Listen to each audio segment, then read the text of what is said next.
আপনি কোন পোস্টে ছিলেন এবং আপনি কি ওখানে নিজে থেকে গিয়েছিলেন না কোনো পয়সার বিনিময়ে বা টাকার বিনিময়ে আপনাকে রাখা হয়েছে? না, না, কোনো টাকার বিনিময় নাই। একজন মুসলিম ভাবাবেগ থেকে এবং সোশ্যাল ওয়ার্ক কাজের সঙ্গে যুক্ত থাকি।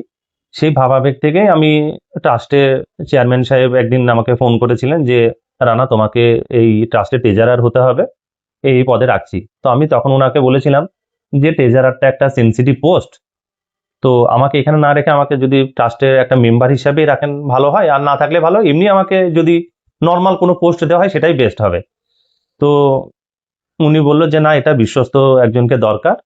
সেটা রানা তুমি একমাত্র আছো।" সেই বিশ্বাস থেকে উনি আমাকে সেই পদ দিয়েছিলেন এবং সেই পদ দিয়ে পদটাকে গুরুত্বপূর্ণ পদ, সেই পদের গুরুত্ব মর্যাদা রাখার জন্য আমি ট্রাস্ট গঠন হওয়া এবং ভিত্তি স্থাপন হওয়া পর্যন্ত আমি অ্যাক্টিভভাবে ওনার পাশে থাকার চেষ্টা করেছি অ্যাজ এ মুসলিম ধর্মপ্রাণ ছেলে হিসাবে। তো যখন ঐরকম ইনঅ্যাক্টিভ ভাবে আস্তে, আস্তে দেখা যাচ্ছে ৬ তারিখের পর থেকে আমরা ইনঅ্যাক্টিভ হয়ে যাচ্ছি। কি কার্যকলাপ হচ্ছে, কি না হচ্ছে, কি চেক ইস্যু হচ্ছে না হচ্ছে, কোনো কিছুই আমার কাছে ইনফরমেশন থাকছে না।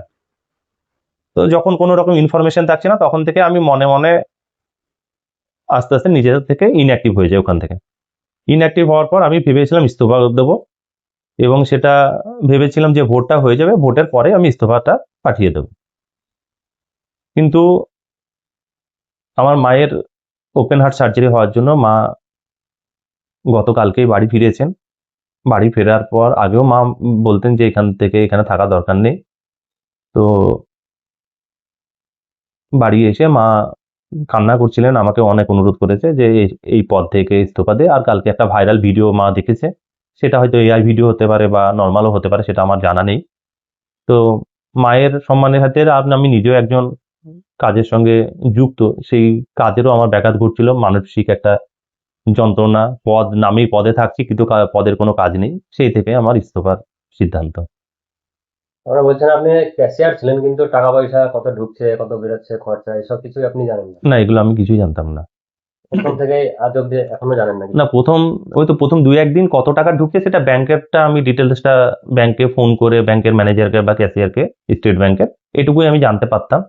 তাছাড়া ব্যাংকে যখন ফর্ম ফিল আপ হয় সেই ফর্মগুলো নিয়ে এসে অনেক সময় ফিল আপ করে নিয়ে গেছে, সাইন করেছি। ভেবেছিলাম হয়তো ১-৮ মাসের মধ্যে এই প্রবলেমগুলো সলভ হয়ে যাবে। কিন্তু এই প্রবলেমগুলো আস্তে, আস্তে মাথার কাছে যেন একটা বড় রকম আকার ধারণ হয়ে উঠছে। তো এখান থেকে সেখানে সরে যাওয়াটাই বেস্ট মনে হয়েছে আমার। আপনি তো একবার ভিডিওতে দেখা গিয়েছিল যে আপনি ইঞ্জিনিয়ার বলে দাবি হুম, করেছিলেন। হুম। এটা নিয়ে কি বলবেন? দেখুন, আমি একজন ইঞ্জিনিয়ার হিসেবে বেলডাঙ্গা বা আশেপাশে মুর্শিদাবাদে ভালো প্ল্যান করার চেষ্টা করি। তো আমি একদম প্ল্যানারও, আর্কিটেক্ট। তো সেই থেকে আমি বাবরি মসজিদের চেয়ারম্যান একটা নকশা আমাকে দেখিয়েছিল, যে নকশা না, একটা ফটো দিয়েছিল যে এইরকম হবে। বললাম, তাহলে চাচা, আমি যেহেতু ইঞ্জিনিয়ার আছি, তাহলে আমি একটা ডিজাইন কেমন হবে, প্রি ডিজাইন, সেটা আমি একটা দিই। একটা 3D প্রি ডিজাইন আমি বানিয়ে দিয়েছিলাম। তারপরে আস্তে, আস্তে হয়তো উনাদের মনে হয়েছে যে ওই ডিজাইনের চাইতে হয়তো ভালো কেউ দেবে।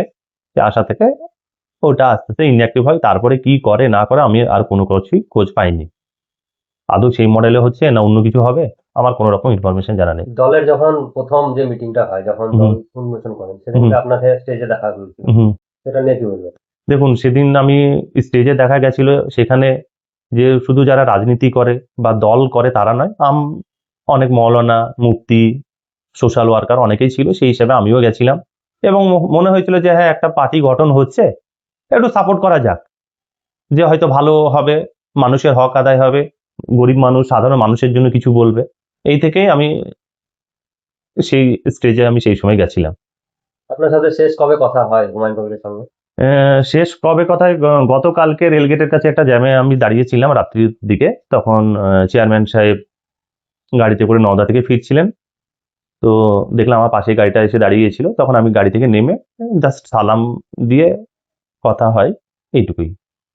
আর এই যে ক্যাশিয়ারের যে দায়িত্ব আপনি পাচ্ছেন না, মানে কাজ ঠিকঠাক হচ্ছে না, এই ব্যাপারে কোনো সময় না, জানিয়েছেন? কাজ ঠিকঠাক হচ্ছে কি না হচ্ছে আমার কাছে কোনো ইনফরমেশনই নেই। এই যে ব্যাপারে ঠিকঠাক হচ্ছে না বলাটাও ভুল, হচ্ছে না সেটা বলাটাও ভুল হবে। যে কি হচ্ছে না ইনফরমেশনটা হচ্ছে আমার কাছে কোনো রকম ইনফরমেশন থাকছে না। মানে আপডেট গুলো যে পাচ্ছেন না, হ্যাঁ, এই হ্যাঁ। ব্যাপারে কি জানিয়েছিলেন?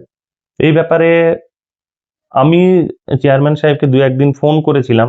তো উনি এত ব্যস্ততা মাঝে ওনার কাটছে যে এটা জানানোর মতো সেই সুযোগ হয়ে ওঠেনি। আমি সভাপতিকেও জানিয়েছিলাম।